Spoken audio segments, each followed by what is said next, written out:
بسم الله الرحمن الرحيم. அஸ்ஸலாமு அலைக்கும் வரஹ்மத்துல்லாஹி வபரகாத்துஹு.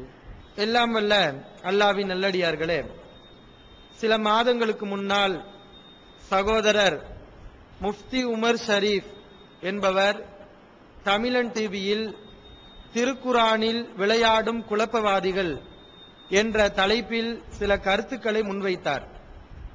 அவருடைய உரையில் சகோதரர் பிஜே அவர்கள் குரானுக்கு அளித்த சில விளக்கங்களை சுட்டிக்காட்டி அந்த விளக்கங்கள் உண்மைக்கு புறம்பானவை என்று அவர் குற்றம் சாட்டினார். அவர் ஆற்றிய அந்த உரையில் எந்த அளவுக்கு உண்மை இருக்கிறது, உண்மைக்கு புறம்பான கருத்துக்கள் இருக்கிறதா என்பதை நடுநிலையோடு சிந்திக்க வேண்டும் என்று சொல்லி சகோதரர் பிஜே அவர்கள் எனக்கு அந்த சீடியை அனுப்பினார்கள். மக்களுக்கு இது சம்பந்தமான உண்மையான தகவலை உணர்த்த வேண்டும் என்பதற்காக இந்த நிகழ்ச்சி ஏற்பாடு செய்யப்பட்டிருக்கிறது. நம்முடைய இந்த ஆய்வுக்குள் செல்வதற்கு முன்னால் அவருடைய விமர்சனம் எப்படி இருக்கிறது என்பதை பற்றி சில தகவல்களை நாம் அறிந்து கொள்ள வேண்டும். இன்றைக்கு பிஜே அவர்கள் எந்த விளக்கங்களை கொடுத்த காரணத்தினால் இவர்கள் விமர்சனம் செய்கிறார்களோ அந்த விளக்கங்கள் எல்லாம் பிஜே அவர் கொடுப்பதற்கு முன்னால் பல தஃப்சீர்களில் எழுதப்பட்டு இருக்கிறது. பிஜே அவர்களுக்கு முன்னால் பல அறிஞர்கள் இந்த விளக்கங்களை சொல்லி இருக்கிறார்கள். உண்மையில் இவர்கள் பிஜே அவர்களுடைய அந்த கருத்தை தான் விமர்சனம் செய்கிறார்கள் என்று இருந்தால் இவர்கள் என்ன செய்திருக்க வேண்டும்?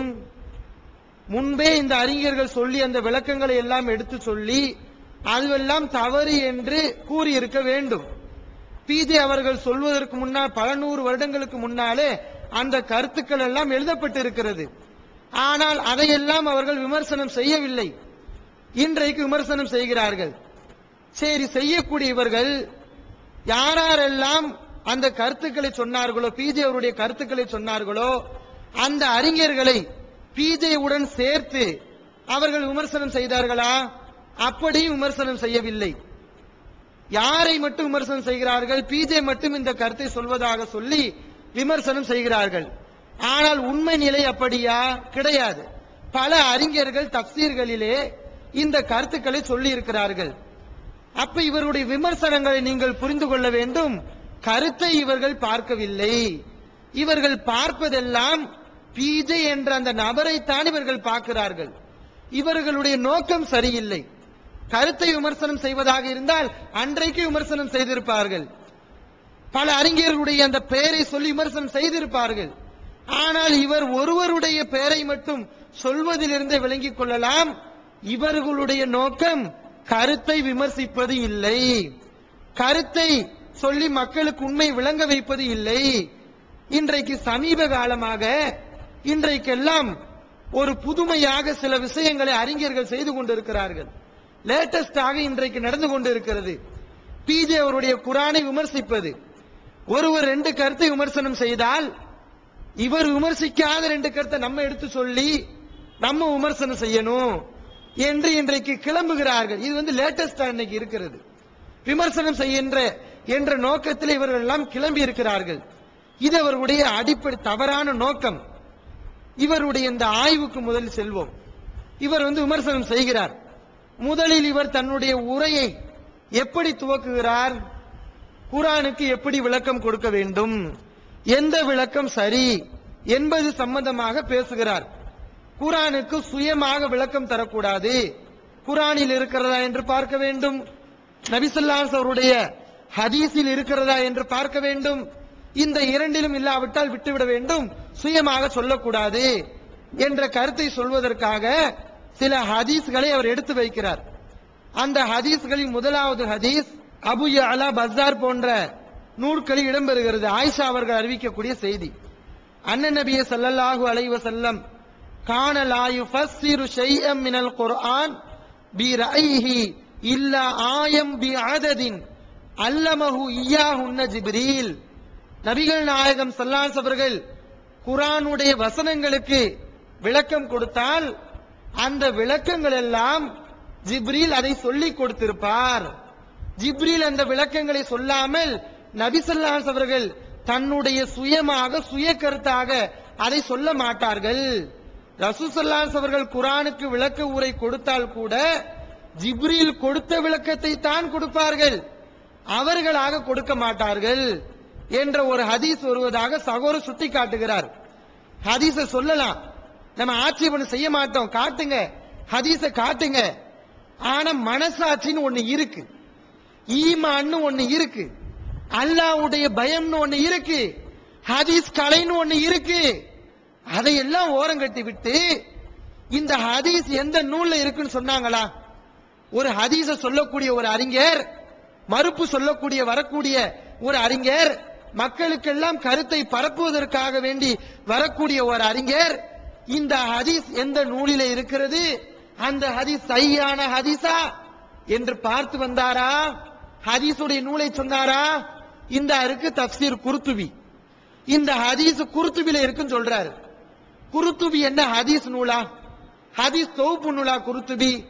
குர்துபி தஃப்சீர் நூல், குர்ஆனுக்கு விளக்க உரை நூல், அது ஹதீஸ் தொகுப்பு நூல் கிடையாது. இவர் என்ன பண்ணிருக்காருன்னா, ஆய்வு செய்யக்கூடிய அந்த ஒழுங்குமுறைகளை தெரியாம, அந்த விதிகளை தெரியாம, ஹதீஸ் தொகுக்கப்பட்ட அந்த நூல்களை சொல்லாம, ஹதீஸ் சரியா தப்பா என்று பார்க்காமல் குர்துபியை எடுத்துட்டு வந்து அதுல சொல்லப்பட்ட கருத்துக்களை எல்லாம் அப்படியே மொழிபெயர்க்கிறார். ரஹீக்க மொழிபெயர்த்த மாதிரி, நம்ம வரலாற்று நூல் மாதிரி மொழிபெயர்த்து சொல்கிறார். அறிவிப்பாளர் தொடர பார்க்கல. இது எப்படிப்பட்ட ஹதீஸ்? சரியான ஹதீஸா? ரசூல்லா பேரால சொல்றோமே, சரின்னு பார்த்து சொல்ல வேண்டாமா? பாருங்க, இந்த ஹதீஸ பத்தி ஹைஸமி ரஹிமஹுல்லாஹ் அவர்கள் மஜ்மஉ ஸவாயிதில் இந்த ஹதீஸுடைய தரத்தை பத்தி சொல்கிறார்கள்.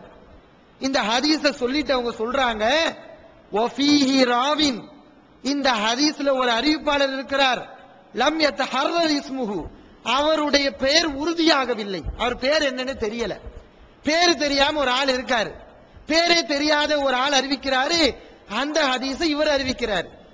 முஃப்தி உமர் எடுத்து சொல்றாரு, அறிஞருடைய கூற்ற பார்க்க வேண்டாம், நம்மள சொல்றாங்க, அறிஞர்களை மதிக்கிறது கிடையாது, அவருடைய கூற்றுக்களை பார்க்கிறது கிடையாது, நம்மள சொல்றாங்க. இப்ப யாரு பார்க்காம வந்து சொன்னது? ரசூலுல்லா. அந்த ஆய்வினுடைய ஆரம்பத்தையே பாருங்க, பலகீனமா இருக்கு. ஆரம்பமே எப்படி ஸ்டார்ட் ஆகுது? ஹராமான ஒரு செயலை செஞ்சு ஆய்வை தொடங்குகிறாய். ஹலாலாமதோ நபிகள் நாயகம் ஸல்லல்லாஹு அலைஹி வஸல்லம் சொன்னாங்கன்னு ஒரு நூல்ல இருந்தா அதை எடுத்து சொல்லிருவீங்களா? இப்படித்தானே குராஃபிகள் செஞ்சாங்க. குராஃபி என்ன பண்ணாங்க? ஏதாவது ஒரு புத்தகத்தில் இருக்கான்னு பார்ப்பாங்க, ஏதாவது ஒரு நூல்ல இருக்கான்னு பார்ப்பாங்க, இருந்தாலும் அப்படி வந்து பயான்ல சொல்லிடுவாங்க, சையா லைஃபான்னு பார்க்க மாட்டாங்க. அந்த வேலையை தான் இந்த குழப்பவாதிகள் செய்திருக்கிறார்கள்.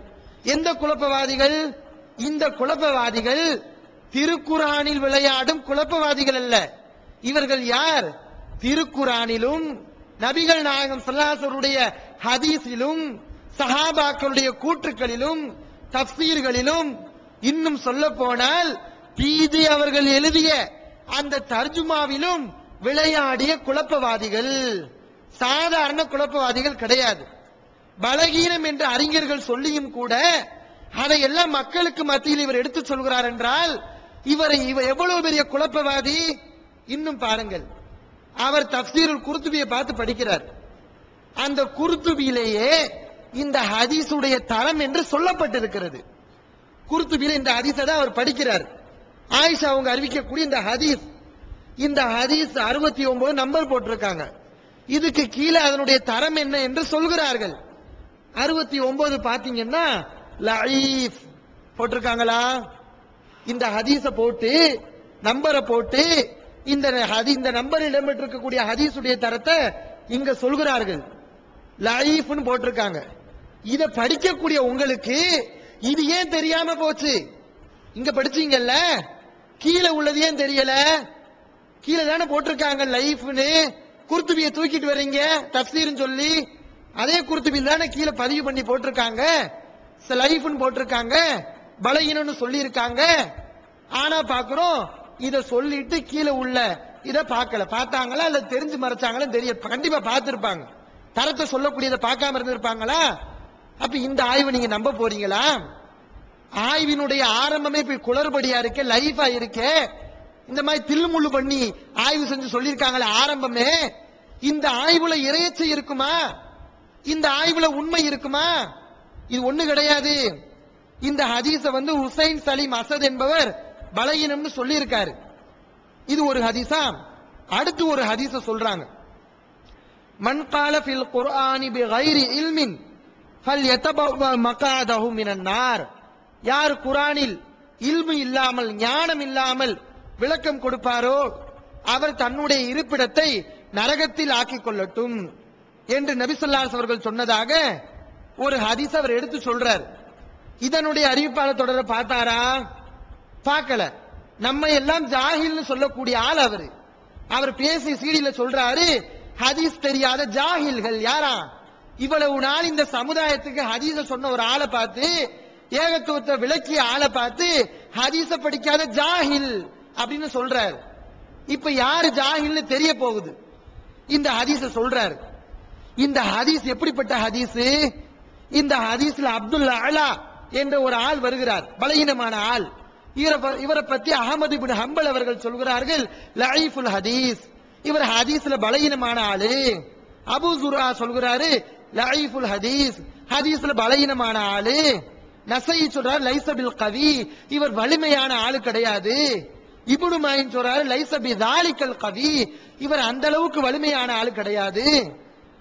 அபு அலி கராபிசி சொல்றாரு, கானமின் அவுஹன் நாஸ், மக்களிலேயே இவர் அதிக தப்பு செய்யக்கூடியவராக இருந்தார். இப்னு சாது சொல்றாரு, கான லைஃபன் ஃபில் ஹதீசி, ஹதீஸ்ல இவர் பலகீனமான ஆளா இருந்தாரு. இத்தனை அறிஞர்களும் சொல்லி இருக்காங்க. எங்க இருக்கு இந்த விளக்கங்கள் எல்லாம்? தஹதீபுல் கமால்ல இருக்கு. மிஸ்ஸி இமாம் தௌத்த தஹதீபுல் கமால்ல இருக்கு. நாமளா கையில மடியில போட்டு கொண்டு வரல. இது ஒரு விளக்கம், ஆதாரபூர்வமாக பலகீனம்னு சொல்லப்பட்டிருக்கு.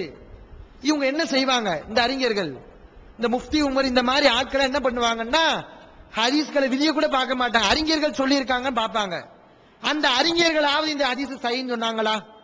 பால ஷேகுல் அல்பானி லஈஃப், இமாம் அல்பானி அவங்க சொல்றாங்க இந்த ஹதீஸ் பலகீனமானது. ஷுஐபுல் அர்னாத்தூர் அவர் சொல்றாரு, இஸ்னாதுஹு லஈஃப், இந்த ஹதீஸுடைய சனது பலகீனமா இருக்கு.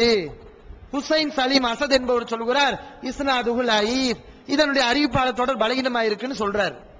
பலகீனமான இத்தனை அறிஞர்கள் சொல்லி இருக்காங்க, காரணத்தோட சொல்லப்பட்டிருக்கிறது. அதை தூக்கிட்டு மக்கள்கிட்ட சொல்றாரு. இது ஒரு இரண்டாவது ஹதீஸ். மூணாவது ஒரு ஹதீஸ், அபூபக்கர் ரலியல்லாஹு அவங்ககிட்ட கேள்வி கேட்கப்படுதான். குர்ஆனுக்கு விளக்கம் கொடுப்பதை பற்றி கேள்வி கேட்கப்படுது. அப்ப அபூபக்கர் அவங்க சொல்றாங்களா, ஐயு சமாயின் துதில்லுனி வ ஐயு அர்லின் துகில்லுனி வ ஐன அத்ஹப் வ கைஃப அஸ்னா இதா குல்து ஃபி ஹர்ஃபின் மின் கிதாபில்லாஹி பிகைரி மா அராத தபாரக வ தஆலா. அல்லாஹ்வுடைய வேதத்தில் எனக்கு அல்லாஹ் நாடாத விளக்கங்களை நான் சொல்லிவிட்டால், இந்த வானம் எப்படி எனக்கு நிழல் கொடுக்கும், இந்த பூமி எப்படி என்னை சுமந்து கொள்ளும், நான் எங்கே செல்வேன், என்ன செய்வேன் என்று அபூபக்கர் சொல்றதா ஒரு ஹதீஸ சொல்றார். இது அபூபக்கருடைய கூற்று. சொல்லுங்க, சஹாபியுடைய கூற்றா இருந்தாலும் எடுத்து சொல்ல தப்பு கிடையாது. ஆனால் சரியான் பார்க்கணுமா இல்லையா? இந்த செய்தியை பதிவு பண்ண இமாம் பைஹகி அவங்க சொல்றாங்க, பதிவு பண்ணிட்டு சொல்றாங்க பாருங்க. பதிவு பண்ண ஆளே சொல்கிறார்கள், வரவாஹு இப்னு அபி முலைகா அன் அபி பக்ரின் கதாலிக்க முர்சலன். அபூபக்கர் சொல்லக்கூடிய இந்த ஹதீஸை இப்னு அபி முலைகா தொடர்பு அறிந்ததாக அறிவிக்கிறார். தொடர்பு முழுமையாக உள்ள ஹதீஸா இது? தொடர்பு அறிந்த செய்தி, முழுமையான தொடர் இல்லை என்று பைஹகி இமாமே சொல்லியிருக்கார் ஹதீஸை பதிவு பண்ணிட்டு. இதை இவர் பார்க்கல, பார்த்து தெரிஞ்சு மறைச்சாரன்னு தெரியல. அப்ப ஏன் இப்படி ஆய்வு செஞ்சு மக்களை குழப்புறீங்க? இலங்கையிலிருந்து வரக்கூடிய ஒரு சகோதரர் சொல்றாரு, இப்படி எல்லாம் பலகீனமான ஹதீஸ சொல்லி இந்த தமிழகத்தில் உள்ள மக்கள் பாவம் இப்படி எல்லாம் வழிகெடுக்கிறாங்களே என்று பரிதாபப்பட்டு செல்கிறார். இந்த மாதிரி நிலைமை இதை கேட்ட மக்கள் என்ன நினைப்பாங்க? அமானிதமா இல்லையா? ரசூலுல்லாஹ்வுடைய ஹதீஸா இல்லையா? ரசூலுல்லாஹ்வுடைய ஹதீஸுக்குரிய தனித்தன்மை என்ன? சஹீஹ் லைஃப் பார்க்கிறது தான். வேற யாருடைய கூட்டம் நம்ம பார்க்க மாட்டோம், ரசூலுல்லாஹ்வுடைய ஹதீஸுக்கு தான் பார்ப்போம். அந்த முறையை பேணாம ஆய்வினுடைய ஆரம்பமே ஹராமான செயலை செஞ்சு ஆரம்பிக்கிறாரு. இந்த ஆய்வை எப்படி நம்ப முடியும்? இது சரியாமதோ? இந்த மாதிரி அவர் பண்ணியிருக்காரு. சரி, இந்த ஹதீஸ்கள் எல்லாம் சரி என்று வைத்துக் கொண்டாலும் அதுல என்ன சொல்லப்படுது, நமக்கு எதிராக சொல்லப்படுதா, பிகைரி இல்மின் மன் கால ஃபில் குர்ஆனி பிகைரி இல்மின், குர்ஆனில் யார் ஞானம் இல்லாமல் சொல்வாரோ அவருக்கு தான் அவ்வளவு பெரிய தண்டனைன்னு சொல்லப்படுது. இதுல இருந்து கிரேட் எஸ்கேப் ஆறதுக்கு ஒரு அழகான ஐடியா நானே உங்களுக்கு சொல்லி தரேன். அதாவது குருடனாகவும் சப்பானியனாகவும் மூக்கு பெரியனாகவும் கால் உடைந்தனாகவும் கை உடைந்தனாகவும் கூணனு இது எல்லா குறையும் ஒரே ஆளுக்கு இருக்கும்ல, அவன் வரக்கூடாது அப்படின்னு சொல்லிட்டீங்கன்னா நல்ல ஐடியா. இதுல இருந்து தப்பிச்சிடலாம். நித்திய ஜீவனை அடையக்கூடிய வழி என்னன்னு கேட்டா காட்டி இதுதான் வழிங்கிறீங்க. இதுல நிறைய பொய் இருக்குன்னு கேட்டா ஆமா எங்களுக்கு தெரியுமே, மனித கரங்கள் விளையாடு இருக்கு ஆமா எங்களுக்கு தெரியுமே அப்படிங்கிறீங்க. அடுக்கடுக்கான கேள்வி கணைகளுக்கு அமைதி காத்த பாதிரியார்கள், படிக்க முடியாத பைபிள் வசனங்கள், திருத்தவர்களை திணற வைத்த விவாதம் ஒரு டிவிடியாக விலை ரூபாய் 30 மட்டுமே, கொரியர் செலவு தனி. கிடைக்கும் இடம் TNTJ வீடியோ விஷன், எண் 30, அரண்மனைக்காரன் தெரு, மண்ணடி, சென்னை 1. செல் 9500168989. திருக்குரான் தமிழாக்கம் பி ஜெயினலாபிதீன், அனைவருக்கும் புரியும் எளிய நடை, தேவைப்படும் வசனங்களுக்கு தெளிவான விளக்கங்கள், கலை சொற்களின் விளக்கங்கள், திருக்குரான் எவ்வாறு அருளப்பட்டது, எவ்வாறு தொகுக்கப்பட்டது என்பது குறித்து முழுமையான விளக்கம். நபிகள் நாயகம் ஸல்லல்லாஹு அலைஹி வஸல்லம் காலம் முதல் இன்று வரை குர்ஆன் பாதுகாக்கப்பட்ட வரலாறு, திருக்குரான் இறைவனின் வார்த்தைகள் என்பதற்கான அடுக்கடுக்கான ஆதாரங்கள், முந்தைய பதிப்புகளை விட மெருகூட்டப்பட்ட செய்திகள், கூடுதலான பக்கங்கள், அழகிய வடிவமைப்பு, உயர்தரமான பைண்டிங். விலை ரூபாய் 300 மட்டுமே. வெளியீடு மூன் பப்ளிகேஷன், நம்பர் 83/3, முதல் வாடி, மூர்தரு, Mannadi, Chennai 1. Phone 65690810. TNTJ video vision, எண் 30, அரண்மனைக்காரன் தெரு, மண்ணடி, சென்னை 1. செல் 9500168989. ஞானம் இல்லாம சொல்லக்கூடாது. பிஜே அவர்கள் அளித்த அந்த விளக்கங்கள் எல்லாம் தக்க காரண காரியங்களோடு தகுந்த சான்றுகளோடு தான் விளக்கம் தரப்பட்டு இருக்கிறது. இதுல என்ன எதிராக இருக்கிறது? இவர் தான் சொன்னாரு, இத்தகுல் ஹதீஸ் அலைய இல்லாம அலிம்தும், நபிகள் நாயகம் சொன்னதாக, உறுதியான விஷயங்களை தவிர என் மீது ஹதீஸ் சொல்வதை பயந்து கொள்ளுங்கள். இவர் தான் சொன்னாரு. இப்னு அப்பாஸ் ரலியல்லாஹு அன்ஹு அறிவிக்கின்றார்கள், عن النبي صلى الله عليه وسلم قال اتقوا الحديث علي إلا ما علمتم, என் மீது ஹதீஸை சொல்வதை, அதாவது நான் கூறியதாக ஹதீஸ் சொல்வதை நீங்கள் பயந்து கொள்ளுங்கள், உங்களுக்கு தெளிவாக தெரிந்த உறுதியாக தெரிந்த விஷயங்களை தவிர. அதாவது நான் கூறினேன் என்று எது உங்களுக்கு தெளிவாக தெரிந்ததோ அந்த விஷயங்களை, அந்த ஹதீசுகளை நீங்கள் சொல்லுங்கள். எது விஷயமாக உங்களுக்கு இல்லையோ நீங்கள் என் மீது அதை சொல்லாதீர்கள், பயந்து கொள்ளுங்கள். என் மேல ஹதீஸ பாக்குறேன் சொல்லிடாதீங்க, உறுதியா தெரிஞ்சா சொல்ல, நான் சொன்னதுதான் அப்படின்னு உறுதியான சொல்லுங்க. இவர் தான் சொன்னாரு. ஆனா பாக்குற உறுதியாகாத விஷயங்களை எல்லாம் சொல்லி இருக்கிறார். தஃசீருடைய உசூல்கள் தெரியல. இவர் என்ன சொல்றாரு, தஃசீர் சொன்னா குர்ஆன் ஹதீஸ்ல உள்ளதான் தஃசீரா கொடுக்கணுமா, அதுக்கு அடுத்து நம்ம வேற எதையும் வச்சு என்ன செய்யக்கூடாதா, தஃசீர் செய்யக்கூடாது, குர்ஆனை இருக்குதான் பார்க்கணும், இல்லன்னா சும்மா இருந்துடணும் அப்படிங்கிறாரு. இது தஃசீருடைய உசூலா? இது உங்களுக்கு தஃசீர் பத்தி என்னன்னு தெரியுமா? தெரிஞ்சா இப்படிலாம் பேசுவீங்களா? இவரே பல இடங்கள் என்ன பண்றாருன்னா, குர்ஆனுக்கு குர்ஆனை வச்சு விளக்கம் கொடுக்கறாங்க.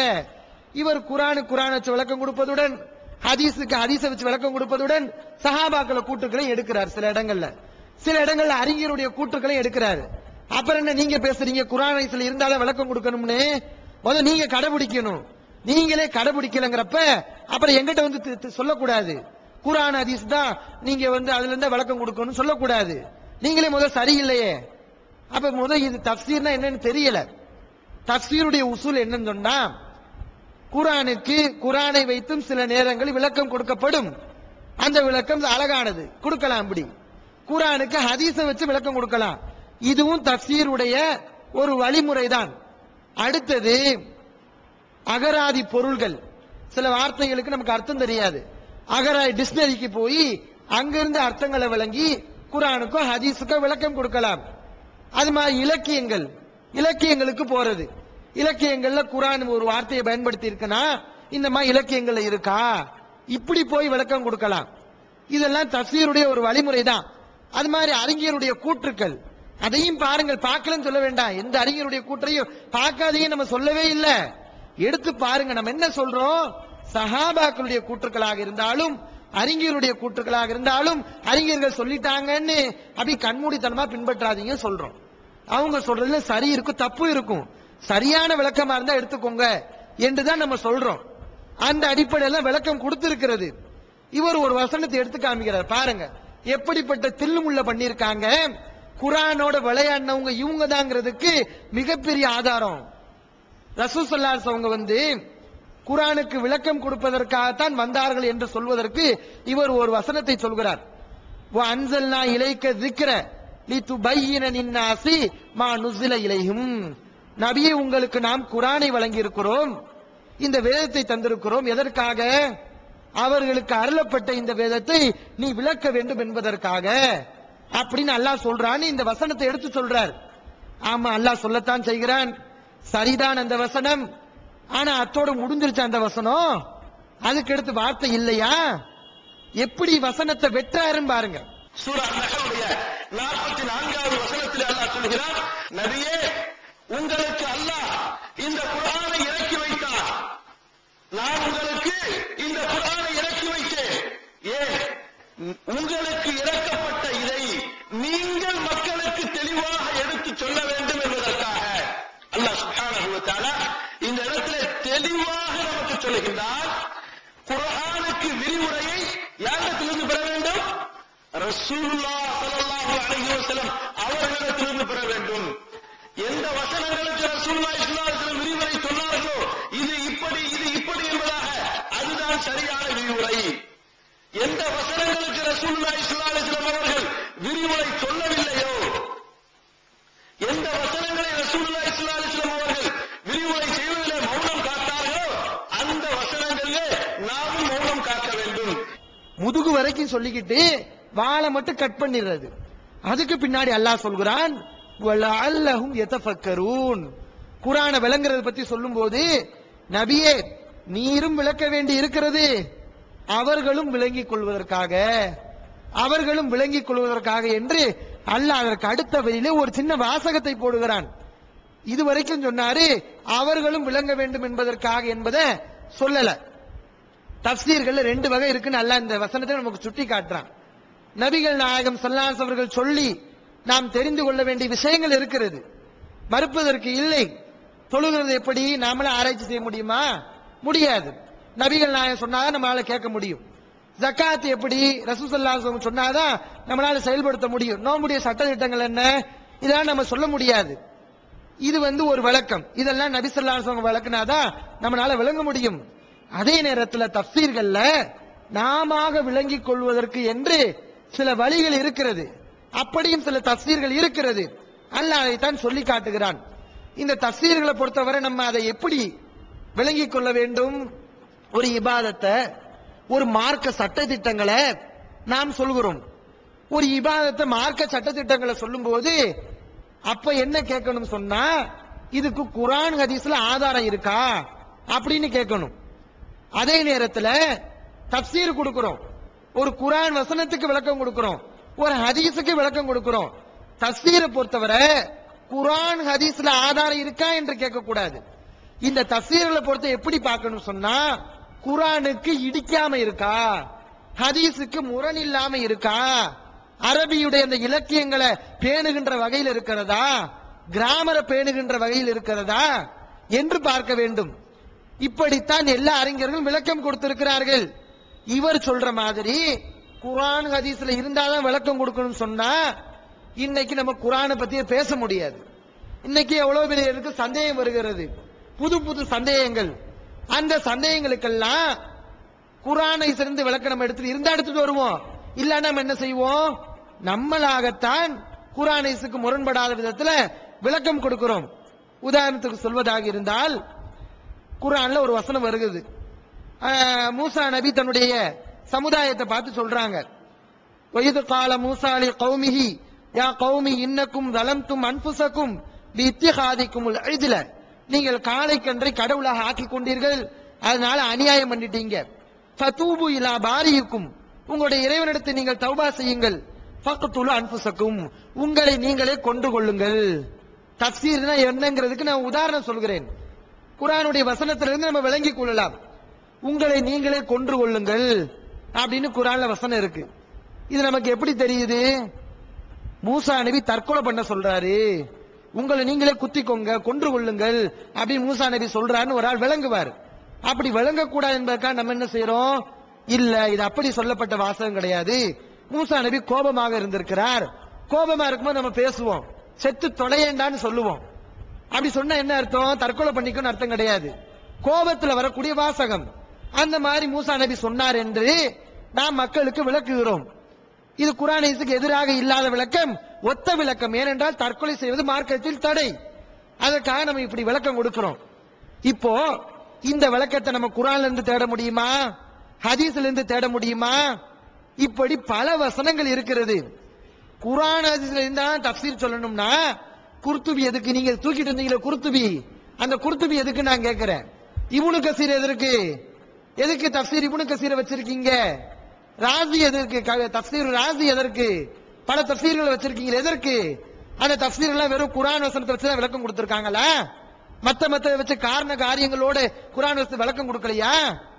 அப்ப குர்ஆனை பத்தி எப்படி தஃப்சீர் கொடுக்கணும், அதனுடைய விதி என்ன, அதனுடைய உசூல் என்ன, சட்டதிட்டங்கள் என்ன, அது கூட இவருக்கு தெரியல. சரி, குர்ஆனை வச்சே நீங்க விளக்கம் கொடுக்குறீங்க, ஹதீஸை வச்சு நம்ம விளக்கம் கொடுக்கிறோம்.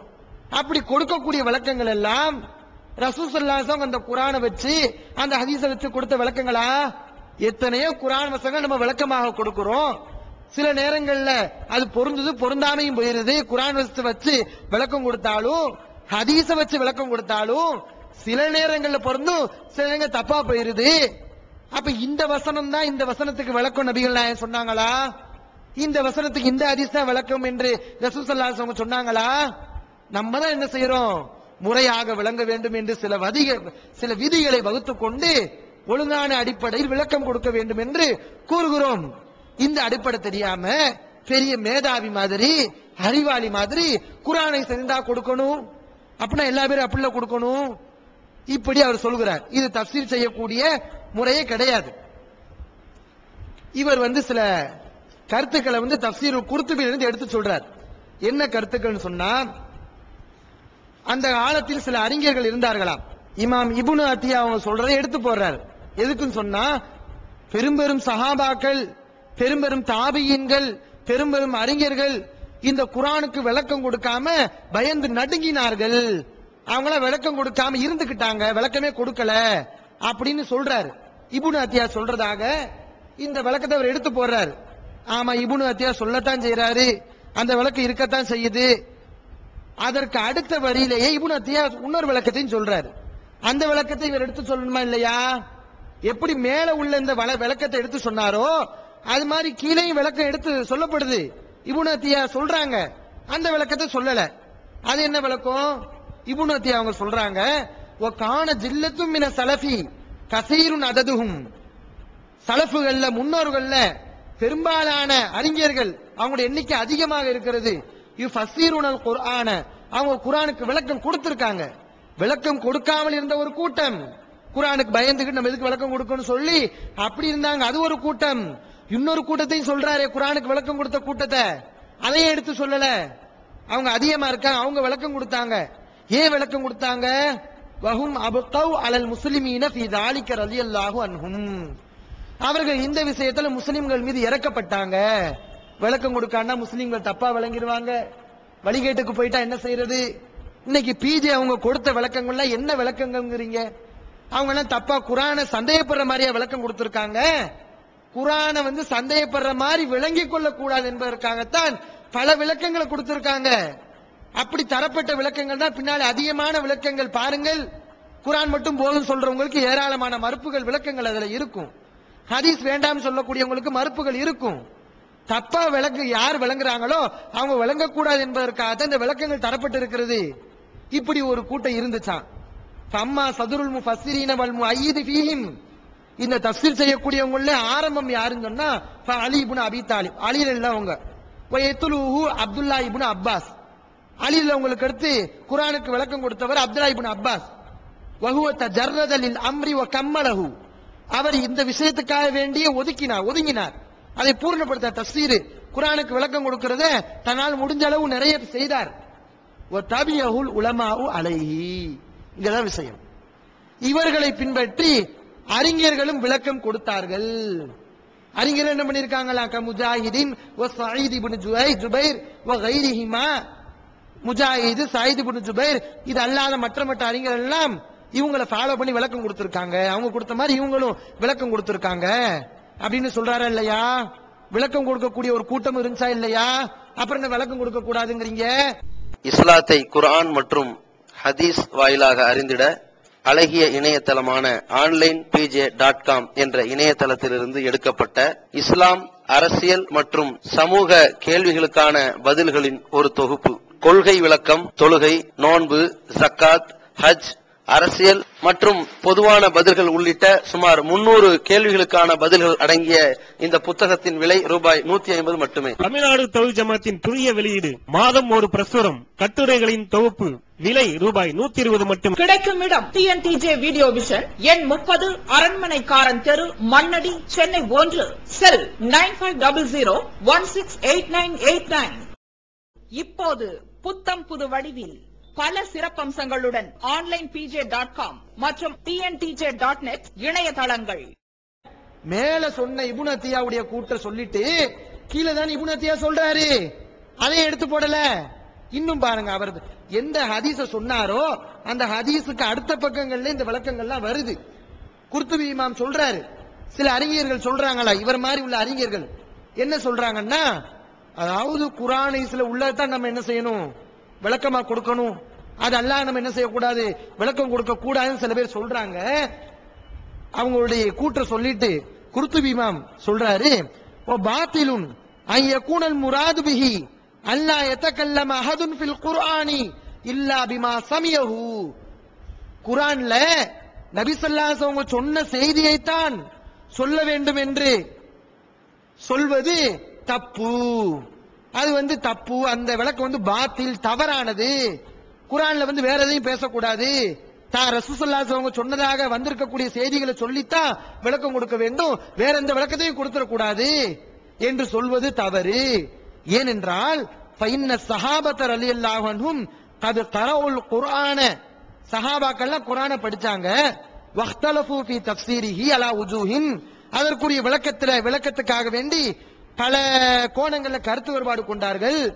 வலைஸ குல்லுமா காலூஹு, சஹாபாக்கள் சொன்ன எல்லா விஷயமும் கவனிக்க வேண்டும் மக்களே. சஹாபாக்கள் சொன்ன எல்லா விஷயமும் சமியூஹு மினன் நபியி, நபிகள் நாயகம் ஸல்லல்லாஹு அலைஹி வஸல்லம் இடமிருந்து கேட்ட செய்திகள் அல்ல. எல்லாத்தையும் ரசூலுல்லாஹி ஸல்லல்லாஹு அலைஹி வஸல்லம் கேட்டுதான் அவங்க விளக்கம் கொடுத்தாங்களா? அவங்களா கொடுத்தாங்க. அப்படின்னு இருக்கும்போது குர்ஆன் ஹதீஸ்ல இருந்தாதான் கொடுக்கணும்னு சொல்றது தப்பு, பாத்தில் அப்படின்னு குர்துபி சொல்லியிருக்காரு. தஃசீர்ல இருந்து கொஞ்சத்தை எடுத்து சொல்லி கொஞ்சத்தை மறைக்கிறீங்களே, ஏன் இந்த யூதனுடைய வேலையை நீங்க செய்றீங்க? அப்ப நீங்க என்ன செஞ்சிருக்கீங்க? குர்ஆன்ல மட்டும் விளையாடல, குர்துபி தஃசீர்ல விளையாண்டு இருக்கீங்க. குர்துபி இமாமுடைய தஃசீர்ல மனிதர்கள் எழுதிய கருத்துக்கள்லையும் பாதியை மறைச்சு பாதியை வெட்டி இருக்கீங்க. அப்படிப்பட்ட குழப்பவாதிகள், இவர்களை மக்கள் அடையாளம் காண வேண்டும். அடுத்து நபித்தோழருடைய விளக்கத்தை பத்தி சொல்றார்.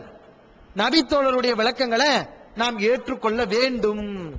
கண்டிப்பா என்ன செய்யணுமா, நபித்தோழருடைய விளக்கங்களை ஏற்றே ஆக வேண்டும் அப்படின்னு சொல்றாரு. இதை சொல்லும் போது இவருக்கு தகுதி இருக்கிறதா?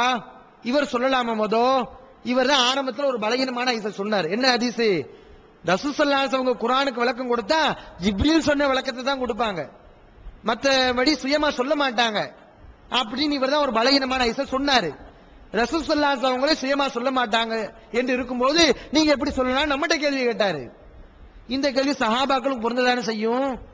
அந்த லைஃபான ஹதீஸை சொல்லக்கூடிய நீங்க அப்ப சஹாபாக்கள்கிட்ட மட்டும் ஜிப்ரீல் வந்தாங்களா?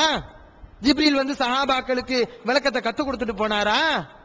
அந்த பலகீனமான சொல்லக்கூடிய உங்களுக்கு சஹாபாக்களை பின்பற்றலாம் என்று சொல்வதற்கு என்ன அருகதை இருக்கிறது, என்ன தகுதி இருக்கிறது? அந்த ஹதீஸ் சொல்லிட்டு நம்ம நீங்க இப்படி சொல்லலாமா? அப்ப இவர்களை முரண்படுகிறார்கள். ஒரு கருத்து சொன்னா தெளிவா சொல்லணும், முரண்பட்ட விதத்தில் விளக்கத்தை பார்க்கிறோம். சரி, இது ஒரு மார்க்கம், கட்டாயம் சொல்றீங்க, விளக்கத்தை ஏற்றுக்கொள்வது அவசியம் சொல்றீங்க.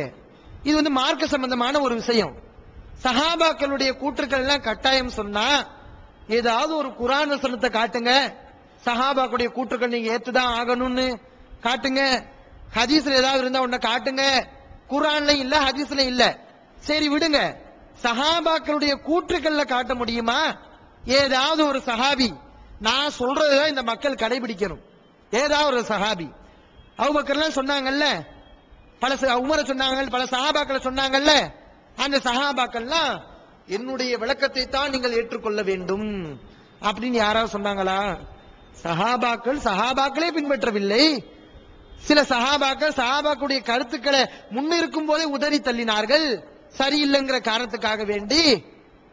அவங்களே சொல்லலையப்பா.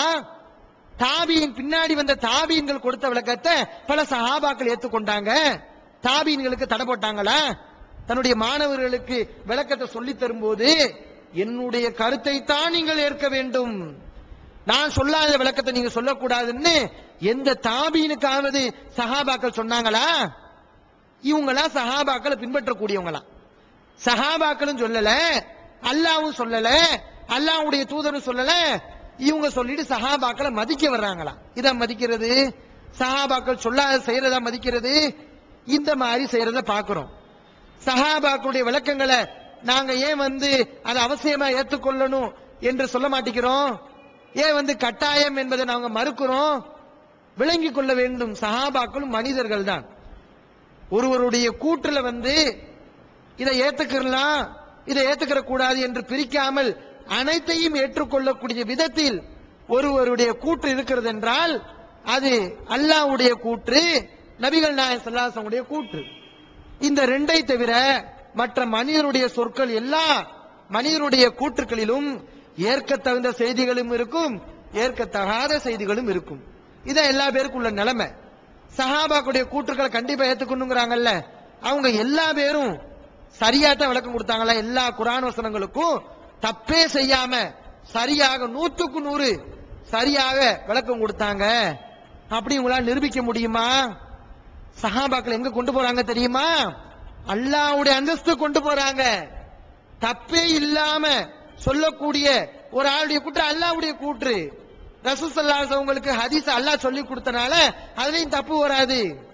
இவங்க என்ன சொல்றாங்க? சஹாபாவுடைய கூற்று எல்லாம் ஹுஜ்ஜத்து, அது ஆதாரம் அப்படிங்கிறாங்க. சில சஹாபாக்களுடைய அந்த விளக்கங்களை நான் சொல்றேன். இதெல்லாம் சஹாபாக்களை இழிவுபடுத்தணும், அவங்கள மோசமா பேசணும், இதுக்காண்டி நம்ம சொல்லவே இல்லை. அல்லாஹ் அறிந்தவன். எங்களுடைய உள்ளங்களை சஹாபாக்கள் எந்த அளவுக்கு மதிக்கிறோம் என்பதை அல்லாஹ்வுக்கு தெரியும். இவங்களுக்கு சொல்ல வேண்டிய அவசியம் இல்லை. சஹாபாக்களுடைய கூற்றுக்களை ஏற்றுக்கொள்ள முடியாது. ஏன் ஏற்றுக்கொள்ள முடியாது? பல குர்ஆன் வசனங்களுக்கு அவர்கள் தவறாக விளக்கம் கொடுத்திருக்கிறார்கள். தஃசீரை படிக்காத ஜாஹில்கள் இவர்கள். படிச்சிருந்தா தெரியும், சும்மா சொல்லிட்டு போயிடலாம். சஹாபாக்களுடைய கூற்றுகளை மதிக்கிறோம், உங்களுக்கு எல்லாம் தெரியும். சஹாபாக்களை மதிக்கத்தானே செய்யறாங்க, கூற்றுக்களை ஏத்துக்கிறோம் தானே சொல்றாங்கன்னு தெரியும். ஆனா தஃசீரை படிச்சு பாருங்க, இந்த விளக்கத்தை நீங்க சொல்ல மாட்டீங்க. தஃசீரை படிக்காத முட்டாள்களாக இருக்கிறார்கள். எத்தனை வசனங்களுக்கு தப்பு தப்பான விளக்கங்களை சஹாபாக்கள் கொடுத்திருக்கிறார்கள். ரலியல்லாஹு அன்ஹும், அல்லாஹ் அவர்களை பொருந்திக் கொள்ளட்டும்.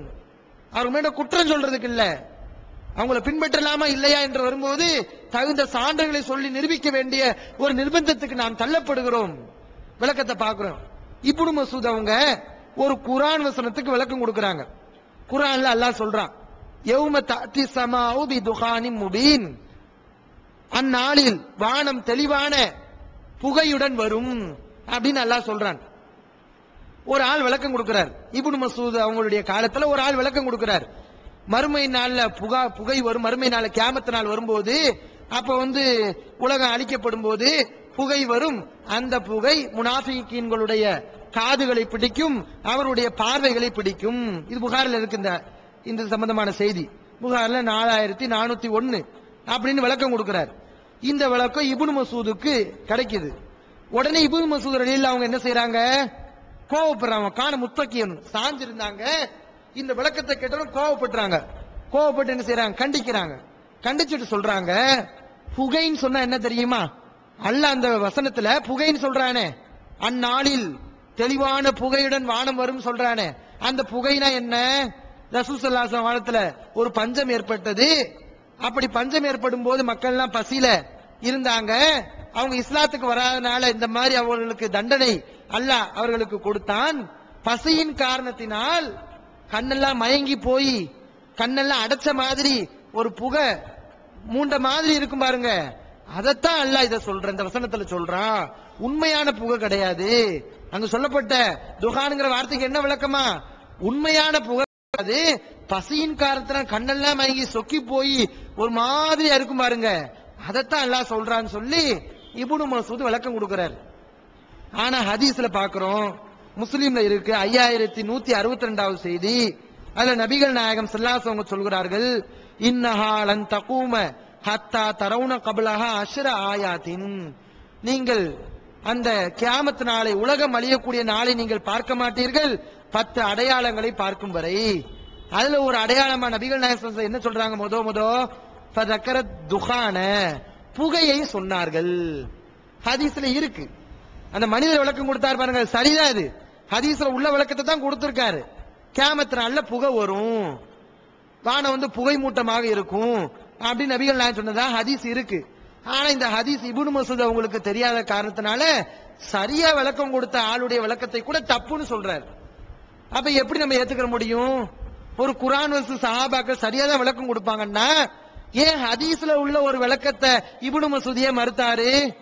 ஹதீஸ்ல உள்ள விளக்கத்தையே மறுத்தாரு. வேணுக்குனே மறுக்கல, அறியாம தெரியாத ஹதீஸ் தெரியாத மறுத்தாங்க. அப்ப இது எப்படி ஆதாரமா காட்ட முடியும்? சஹாபாக்களுடைய கூற்றுக்களை ஏத்துதான் ஆக வேண்டும் என்று எப்படி சொல்ல முடியும்? இது ஒண்ணு. அடுத்து இப்னு அப்பாஸ் ரலியல்லாஹுவும் இந்த மாதிரி தவறாக விளக்கம் கொடுத்திருக்கிறார்கள். குர்ஆன்ல அல்லாஹ் சொல்கிறான் இத்தாவை பத்தி, வல்லதீன யுத்தவஃபூன மின்கும் வ யதரூன அஸ்வாஜன் யதரப்பஸ்ன பி அன்ஃபுஸிஹின்ன அர்பஅத அஷ்ஹுரின் வ அஷ்ரா. கணவன்மார்களை இழந்தவர்கள், கணவனை இழந்த பெண்கள் 4 மாதம் 10 நாட்கள் இதா இருக்க வேண்டும் அப்படின்னு அல்லாஹ் குர்ஆன்ல சொல்றான். இது வந்து பொதுவான ஒரு விஷயம், கணவனை இழந்த பெண்களுக்குரிய சட்டம். இன்னொரு வசனம் வருகிறது, உலாத்துல் அஹ்மாலி அஜலுஹுன்ன யலஅன ஹம்லஹுன்ன. கர்ப்பிணி பெண்களாக இருக்கக்கூடியவர்கள் தங்களுடைய குழந்தையை பெற்றெடுக்கும் வரை அவர்கள் இதா இருப்பார்கள் அப்படின்னு அல்லாஹ் சொல்றான். அப்ப கர்ப்பிணிக்கு என்ன சட்டம்? ஒரு தனி சட்டம். மற்ற பெண்களுக்கு 4 மாசம் 10 நாள், கர்ப்பிணிக்கு மட்டும் ஒரு தனி சட்டம். என்ன சட்டம்? குழந்தையை பெத்தெடுக்கிற வரைக்கும் அவங்க இதா இருக்கணும். 8 மாசம் ஆகும் சொன்னா 8 மாசம் இதா இருக்கணும். 3 மாசம் ஆகும்னா 3 மாசம் இதா இருக்கணும். 1 மாசம் தான். கணவன் வந்து குழந்தை வயிற்றுல இருக்கும்போதே கணவன் இறந்து விட்டான், கணவன் இறந்து 1 மாசத்துல குழந்தை பிறந்துருச்சு, ஆனா இதா முடிஞ்சிச்சு, 1 மாசம் தான் இதா இப்படின்னு குர்ஆன் வசனம் சொல்லுது. இது சம்பந்தமாக சஹாபாக்கள் மத்தியிலையும் ஒரு சர்ச்சை வருது. யாராருக்கு? அபூ ஹுரைரா, இப்னு அப்பாஸ், அபூ சலமா. இது திருமிதியில 1115வது செய்தியாக வருகிறது. 3 பேரும் சர்ச்சையில் ஈடுபடுறாங்க. இது சம்பந்தமா கர்ப்பிணியா இருக்கக்கூடிய பெண் வந்து கணவனை இழந்து விட்டால் அவள் வந்து எப்படி இதா இருக்கணும், எவ்வளவு நாள் இதா இருக்கணும், கருத்து வேறுபாடு வருது. அப்ப இப்னு அப்பாஸ் என்ன சொல்றாங்கன்னா, கணவனை இழந்த பெண் கர்ப்பிணியாக இருந்தால் அவள் வந்து குழந்தையை பெற்றெடுக்கிற வரைக்கும் அளவு இருக்கு பாருங்க, அதை பார்க்க கூடாது. குழந்தையை பெற்றெடுக்கிற வரைக்கும் உள்ள காலகட்டத்தை பார்க்க கூடாது. நீண்ட காலம் எதுன்னு பார்க்கணும். 4 மாசம் 10 நாள் நீண்ட காலமா, அல்லது பெற்றெடுக்கிற வரைக்கும் உள்ள அந்த காலம் நீண்டதா, இப்படி பார்க்கணும்னு சொல்றாரு. அப்படின்னா என்ன? இப்போ வந்து 9 மாச கர்ப்பிணியா ஒரு பெண் இருக்காரு, கணவன் இறந்து விட்டார். இப்ப இந்த பெண்மணிக்கு இதா காலம் எவ்வளவு? 1 மாசம் கிட்டத்தட்ட அவ்வளவுதான் இருக்கும். ஆனா இப்னு அப்பாஸ் அவருடைய கூற்றுப்படி 1 மாசம்ங்கிறது கம்மி, ஆனா 4 மாசம் 10 நாளுங்கிறது கூட. அதனால இவள் குழந்தையை பெற்றெடுத்தால் 4 மாசம் 10 நாள் தான் இருக்கணும் அப்படி இப்னு அப்பாஸ் விளக்கம் கொடுக்கிறார். இத அபூ ஹுரைரா அவங்களும் அபூ சலமா அவங்களும் மறுக்கிறாங்க. பாருங்க, சஹாபாக்களுக்கு மத்தியிலேயே ஒரு குர்ஆன் வசனத்தை விளங்குறதுல சர்ச்சை, புரியுதுல வந்து மறுத்திருக்க அந்த விளக்கத்தை ஏத்துக்கிறல, இப்னு அப்பாஸ் சொல்லக்கூடிய விளக்கத்தை மறுக்கிறாங்க. இது சம்பந்தமா உம்மு சலமா ரசூலுல்லாஹ்வுடைய மனைவி அவங்ககிட்ட கேட்பமே சொல்லி அவங்ககிட்ட போய் கேட்கிறாங்க. அப்ப அவங்க சொல்றாங்க, கது வலஅத் சுபைஅத்துல் அஸ்லமியத்து பஅத வஃபாத்தி ஜௌஜிஹா பியஸீரின். சுபைஆ என்ற பெண்மணி, அவருடைய அந்த பெண்மணியுடைய கணவர் இறந்த கொஞ்ச நாள்ல குழந்தையை பெத்தெடுத்துட்டாங்க. கொஞ்ச நாள்ல, அந்த 4 மாசம் 10 நாள்ல வரல, கணவன் இறந்த கொஞ்ச நாள்ல குழந்தையை பெத்தெடுத்துட்டாங்க. அப்ப இது சம்பந்தமாக ரசூலுல்லாஹி ஸல்லல்லாஹு அலைஹி வஸல்லம் அவங்ககிட்ட போய் ஃபத்வா கேட்கறாங்க, கல்யாணம் முடிக்கலாமா அப்படின்னு கேட்கறாங்க. ஃபஸ்தஃப்தத் ரசூலுல்லாஹி ஸல்லல்லாஹு அலைஹி வஸல்லம் ஃபஅமரஹா அன் ததஸவ்வஜ. அப்ப நபிகள் என்ன செஞ்சாங்களா? கல்யாணம் முடிச்சுக்கோங்க, குழந்தையும் பெத்தாச்சுல, என்ன 4 மாசம் 10 நாள் குழந்தையை பெத்தாச்சு, வயித்துல ஒண்ணும் இல்ல, இதான் முடிஞ்சு போச்சு, நீங்க கல்யாணம் முடிச்சுக்கோங்க ரசூல் ஸல்லல்லாஹு அலைஹி வஸல்லம் அவங்க சுபையா ரலியல்லாஹு அன்ஹா அவர்களுக்கு சொன்னார்கள்னு ஹதீஸ் இருக்கு. ஆனா இப்னு அப்பாஸ் என்ன பண்ணிருக்காங்க, மாற்றமா விளக்கம் கொடுத்திருக்காங்க. அப்ப இந்த விளக்கத்தை எப்படி ஏற்றுக்கொள்ள முடியும்? உணர்வு முஸ்லிம் சமுதாயத்தின் நம்பர் 1 தமிழ் வார இதழ். உறங்கிக் கிடந்த முஸ்லிம்களின் உணர்வுகளை தட்டி எழுப்புவதில் 13 ஆண்டு கால வரலாற்று சாதனை படைத்த ஒரே இதழ் உணர்வு. செய்திகளில் நடுநிலைமை, விமர்சனங்களில் நேர்மை, சமுதாய செய்திகளுக்கு முன்னுரிமை, இஸ்லாத்தின் எதிரிகளை அடையாளம் காட்டுதல், அரசியல், ஆன்மீகம் பற்றிய கேள்விகளுக்கு ஆணித்தரமான பதில்கள், ஆய்வுக் கட்டுரைகள், பல சுவையான அம்சங்களுடன் வெளிவரும் உணர்வின் வாசக சமுத்திரத்தில் நீங்களும் சங்கமமாகுங்கள். ஆண்டு சந்தா உள்நாடு ரூபாய் 400, வெளிநாடு ரூபாய் 2300, தனி இதழ் ரூபாய் 8. உங்கள் டிராஃப்ட்களை முஸ்லிம் மீடியா ட்ரஸ்ட் நம்பர் 7 வடமலைக்கா street, 2nd floor, Mannadi, Chennai 1 என்ற முகவரிக்கு அனுப்பி வையுங்கள். ஈகத்துவம் ஓரிரை கொள்கையை விளக்கும் ஒப்பற்ற மாத இதழ். PJ, MI சுலைமான், ஷம்சுல்லுஹா, இன்னும் பல சிறந்த அறிஞர்களின் கருத்து கருவூலங்கள், இன்னும் பல சிறந்த அம்சங்களுடன் வெளிவரும் ஏகத்துவம் இதழை படித்து உங்கள் மார்க்க அறிவை வளர்த்துக் கொள்ளுங்கள். ஆண்டு சந்தா உள்நாடு 100 ரூபாய், வெளிநாடு 400 ரூபாய், தனி இதழ் 9 ரூபாய். உங்கள் டிராஃப்ட்களை ஏகத்துவம் இலக்கம் 30 அரண்மனைக்காரன் தெரு, மண்ணடி, சென்னை 1 என்ற முகவரிக்கு அனுப்பி வையுங்கள். மகளிருக்கு வழிகாட்டும் மாத இதழ் தீன்குல பெண்மணி. தமிழ்நாடு தவ்ஹீத் ஜமாத்தின் மேற்பார்வையில் முஸ்லிம் பெண்களுக்கான இல்லற கடமைகள், மருத்துவ பகுதி, சிறுவர் பகுதி, திருமண தகவல் பகுதி, ஹதீஸ் திறனாய்வு போட்டி மற்றும் பல சுவையான அம்சங்களுடன் வெளிவரும் முஸ்லிம் பெண்களுக்கான முழுமையான மாத இதழ் தீன்குல பெண்மணி. ஆண்டு சந்தா உள்நாடு 100 ரூபாய், வெளிநாடு 400 ரூபாய், தனி இதழ் 9 ரூபாய். உங்கள் MODDகளை எடுத்து அனுப்ப வேண்டிய முகவரி தீன்குல பெண்மணி, நம்பர் 30, அரண்மனைக்காரன் தெரு, மண்ணடி, சென்னை 1. சஹாபாக்கள் எப்படி 100க்கு 100 சரியாக விளக்கம் கொடுத்தார்களா? இதை ஏற்றுக்கொள்ள முடியுமா? நியாயமாக சிந்திக்க வேண்டும். சரியாவும் தப்பாவும் ஒருவர் விளக்கம் கொடுப்பார் என்று இருக்கும்போது திணிக்க கூடாது, வந்து ஏத்துக்கத்தான் ஆகணும் அப்படின்னு சொல்லக்கூடாது. என்ன சொல்லலாம்? குறைஞ்சபட்சம் அதுல நல்ல விளக்கத்தை எடுத்துக்கொள்ளுங்க, சரியா இருந்தா எடுத்து அப்படி சொல்லலாமே தவிர என்ன சொன்னா ஏத்துக்கணும் இப்படின்னு சொல்றதுக்கெல்லாம் மார்க்கத்துல ஆதாரம் கிடையாது. நீங்க வேணா சொல்லிட்டு போங்க, மறுமைக்கு போனாதான் தெரியும் அதெல்லாம் தப்புங்கிறது. அடுத்து அபூ தொல்ஹா, இந்த சஹாபி ஒரு நல்ல சஹாபி. அவங்க விளக்கம் கொடுக்கறாங்க. நோம்பாளியா இருக்கிறாங்க. நோம்பாளியாக இருக்கும்போது ஐஸ் கட்டி மழை பெய்யுது. அனஸ் அவங்க சொல்றாங்க, இந்த ஹதீஸ் அகமதுல இடம்பெறுகிறது 13460 இந்த நம்பர் இடம்பெறுகிறது. அபூ தொல்ஹா நோம்பாளியா இருக்கும்போது ஐஸ் கட்டி மழை பெய்யுது. அப்ப அபூ தொல்ஹா என்ன செய்யறாங்கன்னா, நோம்பாளியா இருக்கும் போதே அந்த ஐஸ் கட்டி எடுத்து சாப்பிடுறாங்க. அப்ப அனஸ் கேட்கிறாங்க, தாக்குழு ஐஸ் கட்டி சாப்பிடுறீங்களே நோம்பு வச்சுக்கிட்டு அப்படின்னு கேட்கிறாங்க. வந்த சாயும் நோம்பாளியா இருந்து கொண்டு அப்படி கேட்கும்போது அபூ தொல்ஹா சொல்றாங்க, இன்னமா ஹாதா பரக்கத்துன், இது வந்து பரக்கத்து. ஐஸ் கட்டி என்னமா அது வந்து பரக்கத்து, பரக்கத்தினால நான் திங்கிறேங்கிறாரு, நோம்பெல்லாம் முடியாதுங்கிறாரு. அப்ப அபூ தொல்ஹா அவங்க சொல்லக்கூடிய இந்த விளக்கத்தின் அடிப்படையில் நோம்பு வச்சுக்கிட்டு ஐஸ் கட்டிய பூரா தின்னுங்க அப்படின்னு சொல்ல முடியுமா? நம்ம அது விளக்கம் கொடுப்போமா? அபூ தொல்ஹா மதிக்கணும், சஹாபாக்களை மதிக்கணும். அதனால என்ன பண்ணணும், நோம்பு வச்சுக்கிட்டு ஐஸ் கட்டி தின்னணும், ஐஸ் சாப்பிடலாம் அப்படின்னு ஃபத்வா கொடுத்துருவோமா? அப்படின்னு விளக்கம் கொடுத்துருவோமா? இதை நீங்க முதல்ல ஏத்துக்கிறீங்களா? அப்ப நம்ம என்ன சொல்றோம், இந்த மாதிரி சரியாவும் வழங்கியிருக்காங்க, தப்பாவும் வழங்கியிருக்காங்க. இப்படிப்பட்ட தப்புக்கு அப்பாற்பட்டவர்களாக இல்லாத ஒருவருடைய கூற்றுக்களை கொண்டு வந்து ஏத்துக்கிட்டு ஆகணும் இப்படிலாம் சொல்லாதீங்க. இது வந்து மார்க்கத்தில் எந்த விதமான ஆதாரமும் இல்லாத ஒரு அடிப்படை. இது ஒரு விஷயம். அடுத்து வந்து விமர்சிக்கிறார். நம்ம வந்து பல காலங்களாக ஒரு கருத்தை நம்ம சொல்லிக்கிட்டு இருக்கோம், குர்ஆனுக்கு ஹதீஸ் முரண்பட்டால் அந்த ஹதீஸை ஏற்றுக்கொள்ள கூடாது. எந்த அடிப்படையில்? அது நபிகள் நாயகம் ஸல்லல்லாஹு அலைஹி வஸல்லம் சொன்ன ஹதீஸ் கிடையாது என்ற அடிப்படையில் அதை ஏற்றுக்கொள்ள கூடாது நம்ம சொல்லிக்கிட்டு வர்றோம். இது ஆரம்பத்திலிருந்தே சொல்றோம். ஆனா இன்னைக்கு உங்களுக்கு விமர்சனம் செய்யறதுக்கு ஒரு கூடாரம் கிடைச்சனால இன்னைக்கு வந்து அவரை விமர்சனம் பண்ணா நல்ல மக்கள் மத்தியில் பிரபலியமாகலாம் என்பதற்காக இந்த கூடாரங்களில் இவர்கள் அமர்ந்து கொண்டு இந்த மாதிரி விமர்சனம் செய்யறாங்க. இது நம்ம ஆரம்ப காலத்துல சொல்லி வரக்கூடிய ஒரு வழக்கம்.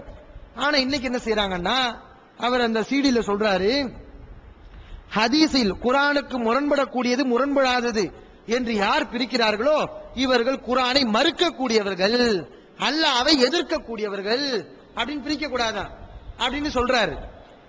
இதுக்கு ஏதாவது அடிப்படை இருக்கா? நம்ம என்ன சொல்றோம், ரசூல் ஸல்லல்லாஹு அலைஹி வஸல்லம் சொன்னாங்கன்னு உறுதியான பின்னாடி நபிகள் நாயகம் சொன்ன செய்தி தான் இது, ஆனாலும் இதை தள்ளி வைக்கணும் அப்படியா சொல்றோம்? நாம சொல்லக்கூடிய விஷயம் என்ன, குர்ஆனுக்கு மாற்றமா ஒரு ஹதீஸ் வந்தா அது நபிகள் நாயகம் ஸல்லல்லாஹு அலைஹி வஸல்லம் சொன்ன செய்தி இல்லை, ரசூலுல்லாஹ்வுக்கு அதுக்கும் சம்பந்தமே கிடையாது, நபிகள் நாயகம் பேரால அதை சொல்லாதீங்க, அது சஹீஹான செய்தி கிடையாது என்று நம்ம சொல்கிறோம். இந்த அடிப்படையை அவர் விளங்கல. குர்ஆன்ல அல்லாஹ் என்ன சொல்றான்? இன் ஹுவ இல்லா வஹீயுஹா, இந்த முகமது எதை பேசுகிறாரோ அது வஹி என்று சொல்கிறான்.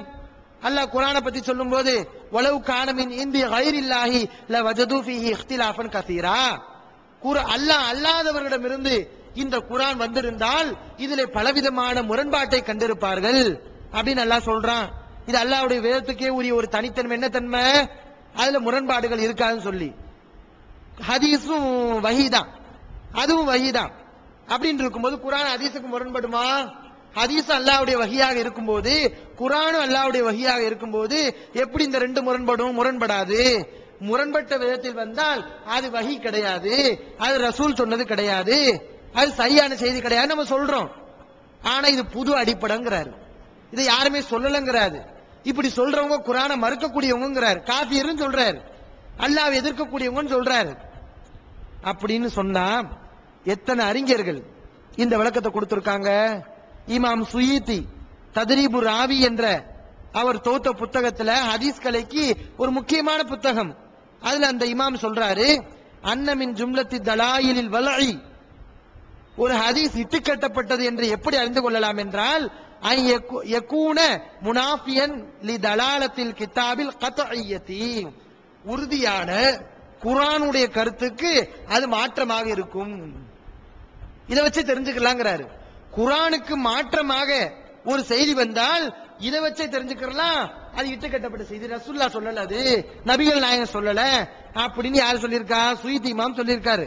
குர்துபி இமாம் சொல்றாரு. இந்த குர்துபியை சொன்னாரு பாருங்க, விளக்கம் கொடுத்தாரு பாருங்க, அப்படியே எடுத்துட்டு வந்து படிச்சாரு பாருங்க.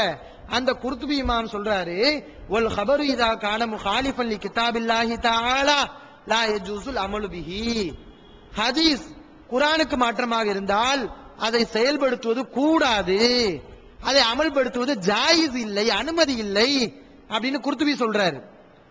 அது மாதிரி ஷாஃபி இமாம் அவங்க என்ன சொல்றாங்க? லா ததகாமலு ஷுரூத்துஹு இல்லா வஹுவ கைர் முகாலிஃபின் லில் கிதாப், சையான ஹதீஸுடைய நிபந்தனைகள் எப்ப முழுமையடையும்? அது குர்ஆனுக்கு முரண்படாமல் இருந்தால்தான் அது சஹீ என்ற அந்தஸ்துக்கே வரும். அதனுடைய நிபந்தனைகள் ஷுரூத்துகள் எல்லாம் முழுமையடையும் என்று ஷாஃபி இமாம் சொல்றாரு. குர்ஆனுக்கு முரண்பட்டா இன்னும் நிபந்தனை முழுமை அடையல, இன்னும் சஹீஹுடைய அந்தஸ்துக்கு வராது, அது பலகீனமான செய்தி. ஷாஃபி இமாம் சொல்லியிருக்காரு. ஜுர்ஜானி தாரிஃபாத்துல சொல்றாரு, என்ன சொல்றாரு? அல் ஹதீஸு ஸஹீஹு மா சலிம லஃதுஹு மின் ரகாகத்தின் வ மஅனாஹு அன் மின் முகாலஃபத்தி ஆயத்தின். சஹீஹான ஹதீஸ்னா என்னது? அந்த ஹதீஸுடைய வார்த்தை மற்ற ரகமான பொருளை விட்டு நீங்கி இருக்கும், குர்ஆனுடைய வசனங்களுக்கு முரண்படாமல் இருக்கும் அப்படின்னு யார் சொல்லியிருக்கா? ஜுர்ஜானி இமாம் சொல்லியிருக்காரு. இது மாதிரி உமர் ரலியல்லாஹு அவங்க இந்த பண்ணிருக்காங்க. ஒரு பெண்மணி குர்ஆனுக்கு மாற்றமா விளக்கம் கொடுக்க வரும்போது அல்லாஹ்வுடைய வேதத்துக்கு மாற்றமா இந்த பெண்மணி மாற்றமா விளக்கம் கொடுக்கறாங்க. எப்படி? ரசூலுல்லாஹ் சொன்னாங்கன்னு இந்த ஃபாத்திமா அவங்க விளக்கம் கொடுக்கறாங்க. உமர் சொல்றாரு, இந்த பெண்மணி தப்பா சொல்லியிருப்பாங்க, இந்த பெண்மணி சரியா சொன்னாங்களா தப்பா சொன்னாங்கன்னு தெரியாது, அல்லாஹ்வுடைய வேதத்துக்கு மாற்றமா இருக்கு, இதெல்லாம் ஏத்துக்கிற முடியாதுன்னு சொல்லி உமர் ரலியல்லாஹு அவங்க ரசூலுல்லாஹ் சொன்னாங்க என்று வரக்கூடிய ஒரு ஹதீஸை ரிஜெக்ட் பண்ணிருக்காங்க. ஆயிஷா ரலியல்லாஹு அவங்க அபூ ஹுரைரா சொன்ன செய்தியை, இப்னு உமர் சொன்ன செய்தியை குர்ஆனுக்கு முரண்படுதுன்னு சொல்லி நபிகள் நாயகம் சொல்லல அப்படி ரிஜெக்ட் பண்ணிருக்காங்க. உமர், ஆயிஷா, ஷாஃபி இமாம், மாலிக் இமாம், குர்துபி இமாம், சுயீத்தி இமாம், ஜுர்ஜானி இமாம், இப்னுல் ஜௌசி, ரபீ பின் ஹைசம், இஸ்மாயிலி, அல்பானி, இப்னுல் கையம், இப்னு தைமியா, ஒன்று ரெண்டு ஆட்களா இது சம்பந்தமாக ஏகத்துவத்துல மாசம் மாசம் கற்ற வந்து கொண்டு இருக்கிறது, தெளிவாக எழுதியிருக்கிறோம். இப்ப இத்தனை இமாம்களையும் நீங்க சொல்லுங்க, நியாயமான ஆளாக இருந்தா இந்த கருத்தை சொன்னதுக்காக வேண்டி நாங்க குர்ஆனை மறுக்கிறோம்னா, நாங்க குர்ஆனை எதிர்க்கிறோம் சொன்னா, அல்லாஹ்வை எதிர்க்கிறோம் சொன்னா, இந்த அறிஞர்களை எல்லாம் சொல்லுங்க, இவர்கள் குர்ஆனை எதிர்க்கக்கூடியவர்கள், அல்லாஹ்வை மறுக்கக்கூடியவர்கள் சொல்லுங்க பாப்போம். அப்ப சொல்ல தயார் இல்ல. நமக்குன்னா ஒரு மாதிரியான விமர்சனம், இந்த அறிஞர்களுக்குன்னா அது ஒரு மாதிரியான விமர்சனம். இவர் என்ன பண்றாரு? குர்ஆனை வந்து முரண்படக்கூடியது, ஹதீஸ வந்து முரண்படக்கூடியது, முரண்படாதது என்று பிரிக்க கூடாது என்பதற்கு சில வசனங்களை சொல்றார். உமா ஆத்தாக்கும் ரசூல் ஃபஹுது, இந்த தூதர் கொண்டு வந்ததை எடுத்துக்கொள்ளுங்கள் என்று அல்லாஹ் சொல்கிறான். இங்க தூதர் கொண்டு வந்ததை எடுத்துக்கொள்ள வேண்டும் என்று சொல்கிறான். முரண்படக்கூடியது முரண்படாதது என்று பிரிக்க வேண்டும் என்று சொல்கிறானா அப்படின்னு கேட்கிறாரு. இது மாதிரி சில வசனங்களை சொல்றாரு. உமா கானலி மூமினின் வலா மூமினத்தியதா கலல்லாஹு வ ரசூலுஹு அம்ரன் ஐயகுன லஹமுல் ஹியரத்து மின் அம்ரிஹிம். அல்லாஹ் ரசூலும் ஒரு தீர்ப்பை வழங்கிவிட்டால் அதில் சுய விருப்பம் கொள்ள எந்த ஒரு மூமினான ஆணுக்கும் பெண்ணுக்கும் அனுமதி இல்லை. இந்த மாதிரி வசனங்கள்லாம் எடுத்து போட்டு இங்க அல்லாஹ் ரசூல்லா சொன்னதை எடுத்துக்கொள்ள வேண்டும் என்று தானே சொல்றான். இங்க குர்ஆனுக்கு முரண்பட்டா எடுத்துக்கொள்ள கூடாது, முரண்படாதுன்னா எடுத்துக்கொள்ளலாம் அப்படின்னு சொல்றானா அப்படின்னு கேட்கிறாரு. இது எவ்வளவு பெரிய அறிவீனமான வாதம். கொஞ்சமாவது அறிவு இருந்தா இப்படி கேட்பாங்களா? இன்னைக்கு நம்ம எப்படிப்பட்ட காலகட்டத்தில் இருக்கிறோம்? என்னமோ இன்னைக்கு தொகுக்கப்பட்ட இந்த ஹதீஸ்கள் எல்லாம் ரசூல் ஸல்லல்லாஹு அலைஹி வஸல்லம் அவங்களுடைய வாயிலிருந்து நம்ம காதால கேட்டு ரசூல்லா சொன்னாங்கன்னு உறுதியானதுக்கு பின்னாடி ரசூல்லா சொல்லியிருக்காங்க, நம்மளாம் கேட்டோம், காதால கேட்டோம், ரசூல்லா சொன்னாங்க, சொல்லி இருந்தாலும் குர்ஆனுக்கு முரண்படுது அப்படியே நம்ம சொல்றோம். அல்லாஹ்வுடைய கட்டளை ரசூலுல்லாஹ்வுடைய கட்டளை பிரிக்க கூடாதுதான், முரண்படக்கூடியது முரண்படாது என்று பிரிக்க கூடாதுதான். இன்னைக்கு நம்ம எந்த காலகட்டத்தில் இருக்கிறோம்? ரசூல்லா சொன்னாங்களா இல்லையா அதை நிரூபிக்கக்கூடிய, அதை நிரூபணம் செய்யக்கூடிய ஒரு நிலையில இருக்கிறோம். ரசூலுல்லாஹ்வுடைய அம்ரா இது இல்லையா, நபிகள் நாயகத்துடைய கட்டளையா இல்லையா என்பதை நிரூபிக்கக்கூடிய நிலையில இருக்கிறோம். இதே கேள்வி நம்ம கேட்கலாம். அல்லாஹ் இந்த வசனங்களை பொதுவா தானே சொல்றான், ரசூலுல்லாஹ்வுடைய கட்டளை ஏத்துக்கறணும்னு சொல்லி. இங்க லைஃபான கட்டளை ஏத்துக்கறணும், சஹீஹான கட்டளை ஏத்துக்கறணும் அப்படி எல்லாம் பிரிச்சானா? பொதுவா தானே சொல்றான். நம்ம கேட்கிறோம். இப்படி கேட்டா என்ன சொல்லுவாங்க?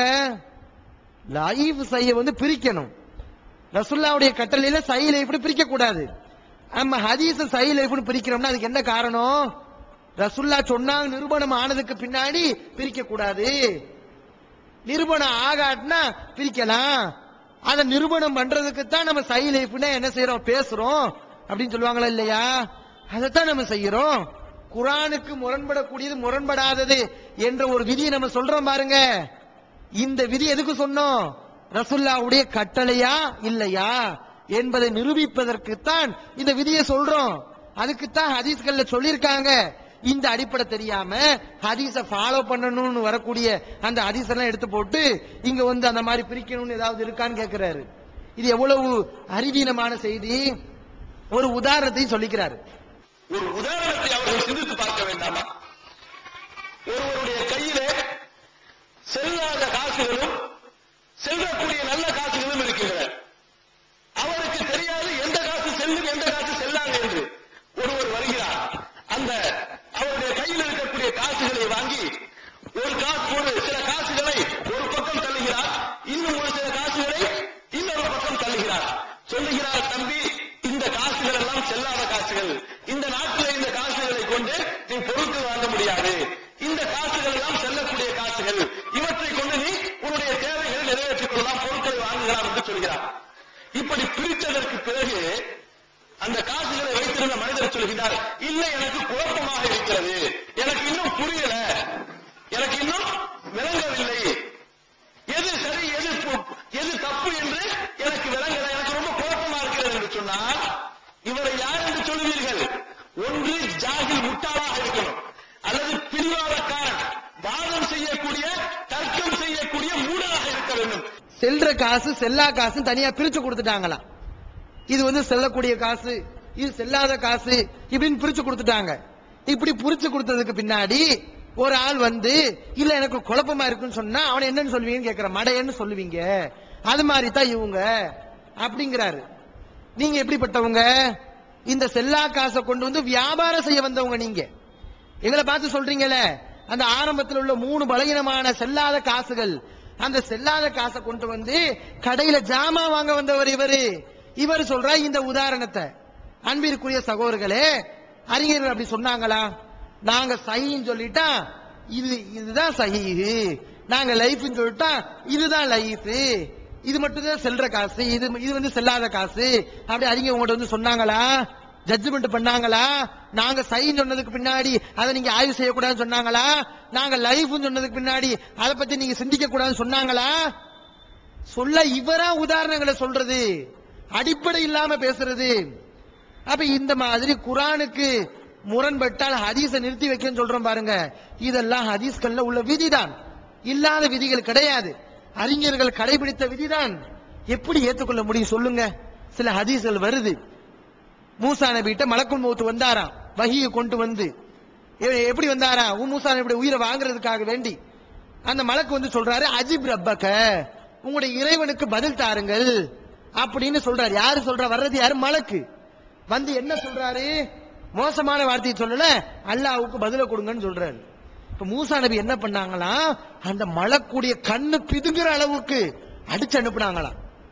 இது நபியுடைய தன்மைக்குரியதா? இது மலக்குமார்களை, இறைவனுடைய தூதர்களை இழிவுபடுத்தக்கூடிய செயலை யாரு செஞ்சா? இறைவனிடமிருந்து தூதர் வந்தால் அந்த தூதரை அடித்தது யார்? அந்த தூதரை அவமானப்படுத்தியது யார்? அந்த தூதரை புறக்கணித்தது யார்? ஃபிரௌன் பண்ணான். ஃபிரௌன் தான் அந்த காரியங்களை பண்ணான். அல்லாஹ்வுடைய கட்டளையை கொண்டு வந்து இறைவனுக்கு பதிலளி என்று மலக்கு சொல்லும் போது அந்த மலக்கு அடிச்சாருன்னு மூசா நபி அப்படின்னு நீங்க சொன்னா, இந்த ஹதீஸ் மூசா நபி எப்படி சித்தரிக்குது? ஒரு ஃபிரௌனை போல சித்தரிக்குது, ரவுடி மாதிரி சித்தரிக்குது. ஏற்றுக்கொள்ள முடியுமா? மூசா நபி அப்படிப்பட்டவங்களா? அல்லாஹ்வுக்கு பதிலளின்னு சொல்லும்போது அந்த மலக்கு அடிச்சு விரட்டுவாரா? நாம விரட்டுவோமா அல்லாஹ்வுடைய மலக்க? அல்லாஹ்வுடைய தூதரை இப்படி அசிங்கப்படுத்துவோமா? மூசா நபி செஞ்சான்னு எழுதி வச்சிருக்காங்க. அப்ப இது எப்படி சரின்னு சொல்ல முடியும்?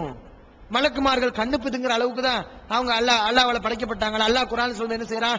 ரிலாலுன் ஷிதாதுன், அவங்க வலிமையானவங்க, கடுமையானவங்கன்னு சொல்றான். அந்த ஹதீஸ்ல வருது. எப்படி வருது பாருங்க.